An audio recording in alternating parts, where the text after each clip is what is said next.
سبحان اللہ و بحمدہ عدد خلقہ و رضا نفسہ و زینت عرشہ و مداد کلماتہ.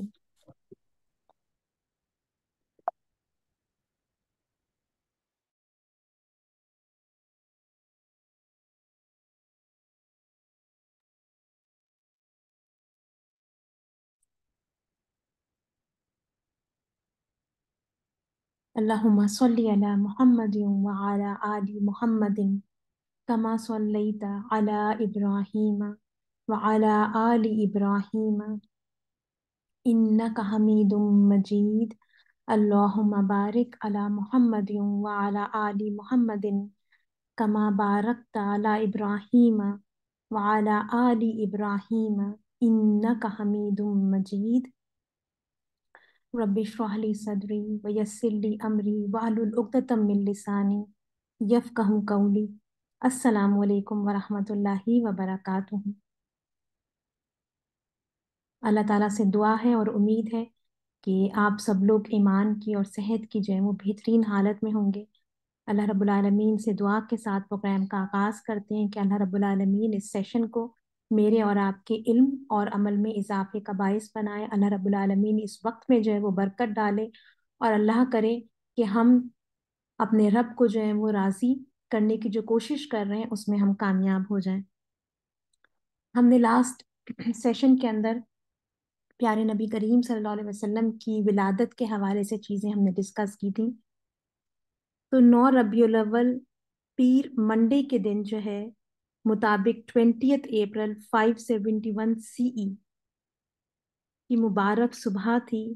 موسم بہار کے موسم میں رحمت عالم صلی اللہ علیہ وسلم جو ہیں ان کی پیدائش ہوئی. پیارے نبی کریم صلی اللہ علیہ وسلم کا نام آپ صلی اللہ علیہ وسلم کے دادا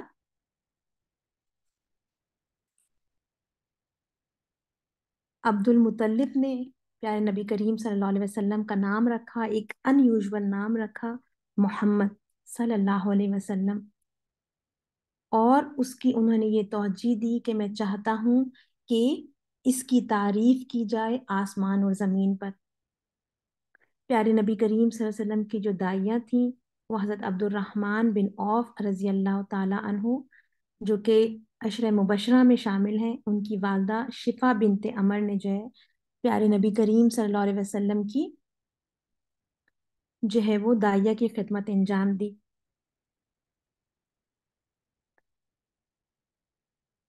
پیارے نبی کریم صلی اللہ علیہ وسلم کا 7ویں دن جو ہے عقیقہ کیا گیا اور پیارے نبی کریم صلی اللہ علیہ وسلم کو سرکمسائز کیا گیا، ان کا ختنہ کیا گیا.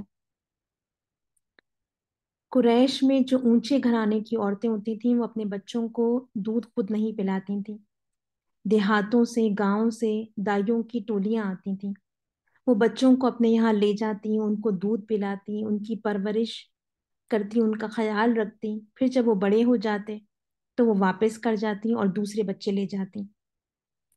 اس سے بچے جو ہیں وہ خوب تندرست رہتے تھے اور بہت فصیح عربی بھی سیکھ لیتے تھے.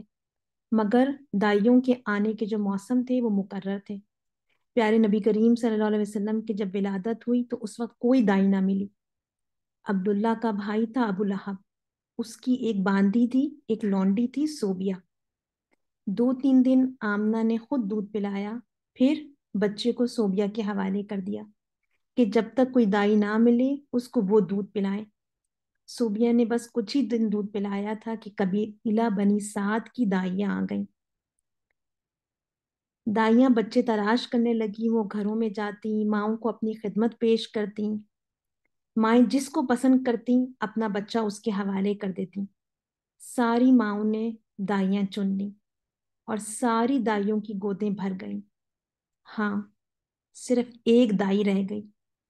اس کو کسی نے نہ پوچھا، اس لیے کہ ذرا کمزور اور لاغر تھی، مفلسی کا بھی شکار تھی.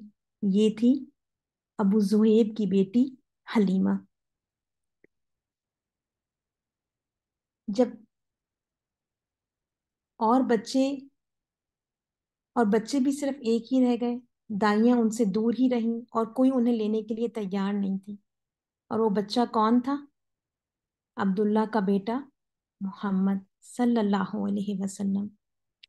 جب دائیوں نے سنا کہ محمد صلی اللہ علیہ وسلم یتیم ہیں، باپ کے سائے سے محروم ہیں، انہوں نے ان کی طرف توجہ نہ کی۔ انہوں نے ان کی پرورش کو حقیر جانا اور ان کو دودھ پلانا بے سود سمجھا۔ وہ بولی کہ اس یتیم کو لے کر کیا کریں گے؟ اس کا دادا ہمیں کیا دے گا؟ ماں سے بھی کیا مل جائے گا؟ جب واپسی کا وقت آیا دائیوں کا، اور ہر دائی جو ہے جب لوٹنے لگی تو ہر ایک خوش تھی، ہر ایک کی گود میں ایک بچہ تھا۔ حلیمہ کے جو شوہر تھے وہ بھی ان کے ساتھ تھے۔ حلیمہ نے ان سے کہا، باخدا مجھے شرم آتی ہے کہ ساری سہیلیوں کی گودیں بھری ہوئی ہوں اور ایک میری ہی گود خالی رہے۔ میں تو جاتی ہوں، اسی یتیم کو لے لیتی ہوں۔ خالی ہاتھ لوٹنے سے یتیم کو لے جانا بہرحال بہتر ہے۔ شوہر نے کہا، جاؤ لے آؤ، کیا حرج ہے، ہو سکتا ہے کہ اللہ تعالیٰ اسی میں برکت دے۔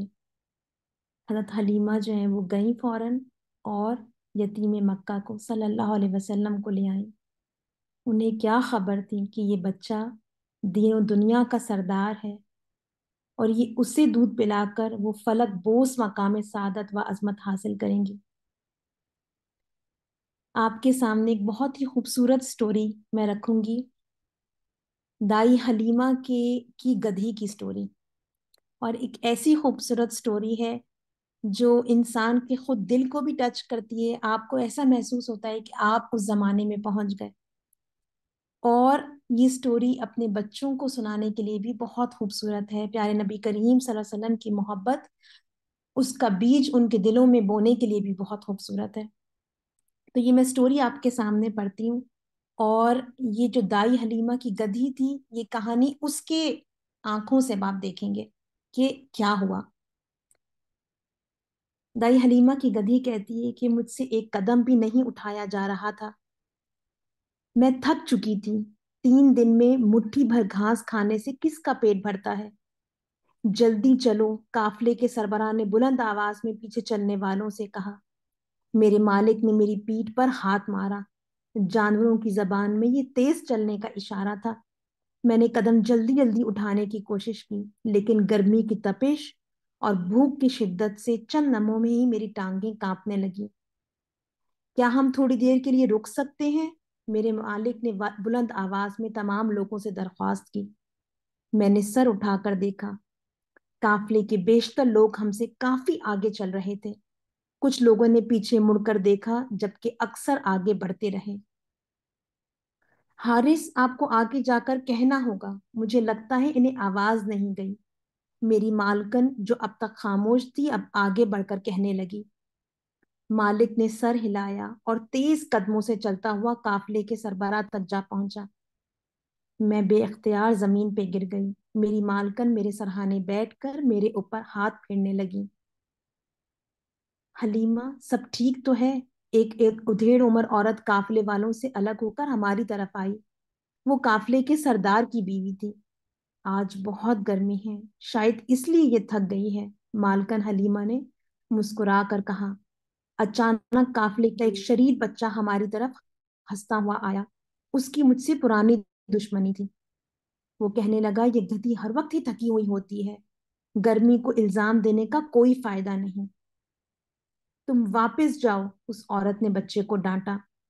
میں اس سے تیز بھاگ سکتا ہوں، وہ ہنستا ہوا کہنے لگا۔ میرا چھوٹا بھائی بھی اس سے تیز بھاگ سکتا ہے۔ حلیمہ اور اس عورت نے بچے کو نظر انداز کر دیا۔ میں نے غصے سے بچے کو دیکھا، وہ اب بھی میری طرف آ رہا تھا۔ میری چھوٹی بہن بھی اس سے تیز بھاگ سکتی ہے، بچے نے میرے قریب آ کر سرگوشی کے انداز میں مجھ سے کہا۔ اگر میں تھکی ہوئی نہیں ہوتی تو اب تک ایک لات تو مار ہی چکی ہوتی۔ میں نے بے بسی سے سوچا۔ میں نے بھی دوسروں کی پیروی کی اور اسے نظر انداز کیا، لیکن شاید میرے لیے ایک بہت بڑی غلطی تھی۔ وہ پیچھے گیا اور زور سے میری دم کھینچی۔ میں تڑپ کر رہ گئی۔ تمہیں میری آواز نہیں آتی؟ قافلے کے سردار کی بیوی اب غصے سے اٹھی اور اس بچے کو کھینچ کر اس کی امی کے پاس لے گئی۔ میں نے ایک لمبا سکون کا سانس لیا۔ تھوڑی دیر کے آرام کے بعد قافلے میں ایک بار پھر حرکت ہوئی اور سب دوبارہ اٹھ کھڑے ہوئے۔ اب میری رفتار پہلے کے مقابلے میں بہتر تھی، لیکن اس کے باوجود ہم قافلے میں سب سے پیچھے تھے۔ منزل پر پہنچنے کے بعد قافلے کے سردار نے اعلان کیا، اس دفعہ ہمیں یہاں پہنچنے میں بہت دیر ہو گئی۔ اگر ہم اندھیرا ہونے سے پہلے واپس پہنچنا چاہتے ہیں تو ہمیں جلدی نکلنا ہوگا۔ کچھ لوگوں نے ہماری طرف مڑ کر دیکھا۔ سب جانتے تھے دیر سے پہنچنے میں کس کی سب سے بڑی غلطی تھی۔ ہمارے وہاں پہنچنے کی تھوڑی دیر بعد ہی بہت ساری خواتین ہمارے ارد گرد جمع ہو گئیں۔ سب اپنے بچے ساتھ لائی تھیں۔ ہمارے قافلے میں موجود تمام خواتین دائیاں تھیں۔ ہر سال یہ قافلہ کسی ایک علاقے کا رخ کرتا۔ جب وہاں موجود مائیں اپنے بچوں کو اپنی پسند کی دائی کے حوالے کرتی، باہمی مشاورت سے ایک معاوضہ طے کیا جاتا، پھر کچھ سال وہ بچہ اپنی دائی کے پاس گاؤں میں صحت مند بچپن گزارتا اور اس دوران وہ اچھی عربی بھی سیکھ جاتا۔ یہ سب کہاں سے آئے ہیں؟ یہ بنو سعد بن بکر بن حوازن سے آئے ہیں۔ مجھے انہی کا انتظار تھا۔ میں نے وہاں کی عربی کی بہت تعریف سنی ہے۔ میں اپنے بچے کو کسی کھاتے پیتے گھر میں دوں گی، ورنہ بچے اور سوکھ کے واپس آتے ہیں۔ تمام خواتین اپنی اپنی رائے پیش کر رہی تھیں۔ سب کو ایک بہترین دائی کی تلاش تھی۔ بدقسمتی سے میری مالکن حلیمہ کی طرف کوئی نہیں آیا۔ وہ دیکھنے میں کافی کمزور لگتی تھیں۔ شاید اس کی وجہ گھر میں مستقل ہونے والے فاقے تھے۔ ان کا اپنا بچہ بھی بہت کمزور تھا۔ یہ سب دیکھ کر کسی ماں نے اپنا بچہ ان کو دینے کے بارے میں سوچا بھی نہیں۔ حارث مجھے اور اپنی اونٹنی کو لے کر کچھ دور چلا گیا۔ میری ساری دلچسپی اسی میں تھی کہ حلیمہ کو کوئی بچہ ملتا ہے یا نہیں۔ ہر تھوڑی دیر بعد حلیمہ ہماری طرف آ کر کوئی نئی خبر سناتی، کبھی اچھی اور کبھی بری۔ ابھی ایک عورت نے میرے بچوں کے بارے میں پوچھا ہے، میرے خیال سے وہ مجھے اپنا بچہ دے دیں گی۔ ابھی عائشہ کو ایک عورت اپنا بچہ دے رہی تھی، لیکن وہ یتیم تھا، اس لیے عائشہ پیچھے ہٹ گئی۔ ان بچوں کی مائیں کچھ زیادہ نہیں دے سکتی نا؟ کیا میں ان دو جڑواں بچوں کی ماں سے بات کروں؟ آپ کے خیال میں ہم اپنے بچوں کے ساتھ دو اور بچے سنبھال سکیں گے؟ مالک کبھی اپنی رائے نہیں دیتے، لیکن وہ کوئی ایسی بات کرتے جس سے حلیمہ کو فیصلہ کرنے میں آسانی ہو جاتی۔ وقت گزرتا جا رہا تھا اور حلیمہ حسرت بھری نگاہوں سے اپنی دوستوں کی گود میں جاتے ہوئے بچے دیکھتی جا رہی تھی۔ ان کی طرف کوئی نہیں آیا۔ ایک کے بعد ایک بچہ اپنی ماں کے گود سے دائی کی گود میں جاتا رہا اور حلیمہ کی بے چینی میں اضافہ ہوتا گیا۔ حارث، حلیمہ نے بے اختیار مالک کی طرف دیکھا۔ جب ان کی بہترین دوست کو بھی ایک چھوٹا سا بچہ مل گیا۔ مالک جو اپنی اونٹنی کو پانی پلا رہے تھے تحمل سے پیچھے مڑے۔ تم ابھی بھی بچہ لے سکتی ہو۔ حلیمہ نے چند لمحے خاموشی سے مالک کو دیکھا اور پھر ہلکی آواز میں کہا، وہ یتیم بچہ، کیا میں اسے لے لوں؟ مالک نے مسکرا کر حلیمہ کو دیکھا اور واپس اونٹنی کی طرف متوجہ ہو گئے۔ وہ چاہتے تھے یہ فیصلہ حلیمہ خود کریں۔ حلیمہ تھوڑی دیر سوچتی رہی اور پھر مضبوط آواز میں کہا، ہاں، میں وہ بچہ لے لیتی ہوں۔ اب حلیمہ تیزی سے چلتی ہوئی واپس ان خواتین کی طرف گئیں۔ وقت زیادہ نہیں تھا، بہت سارے لوگ چلنے کی تیاری کر رہے تھے۔ حلیمہ ایک عورت جو شاید یتیم بچے کی ماں تھی کے قریب پہنچ کر اس سے باتیں کرنے لگی۔ میں حلیمہ ہوں، حلیمہ بنت ابی زویل، کیا میں اسے پکڑ سکتی ہوں؟ حلیمہ نے بچے کی طرف اشارہ کرتے ہوئے پوچھا۔ اس عورت نے حیران ہو کر ان کی طرف دیکھا۔ شاید انہیں توقع نہیں تھی کہ کوئی ان کی طرف آئے گا۔ میں دیکھنے میں کمزور لگتی ہوں، لیکن ہوں نہیں، حلیمہ نے اس عورت کی ہچکچاہٹ کو دیکھتے ہوئے کہا۔ نہیں، میں اس عورت نے کچھ کہنے کے لیے منہ کھولا، لیکن پھر کچھ سمجھ نہ آنے پر بچے کو حلیمہ کی طرف بڑھا دیا۔ حلیمہ نے بہت دھیان سے بچے کی گردن کے نیچے ہاتھ رکھ کر اسے اپنی گود میں لے لیا۔ لگتا ہے حلیمہ کو بھی بچہ مل گیا، مالک نے خود کلامی میں تبصرہ کیا۔ کچھ نہ ہونے سے کچھ ہونا بہتر ہے۔ میں نے مالک کی بات سے متفق ہو کر سر ہلایا۔ تھوڑی دیر بعد حلیمہ وہ بچہ لے کر ہماری طرف آ رہی تھی۔ بہت دور ہونے کے باوجود میں حلیمہ کے چہرے پر ایک نئی طرح کی خوشی دیکھ سکتی تھی۔ حارث، حارث، کوئی بھی ان کو دیکھ کر بتا سکتا تھا کہ وہ بہت خوش تھی۔ میں نے ایک لمبے عرصے میں ان کو کبھی اتنا خوش نہیں دیکھا تھا۔ دیکھو، مجھے بچہ بھی مل گیا۔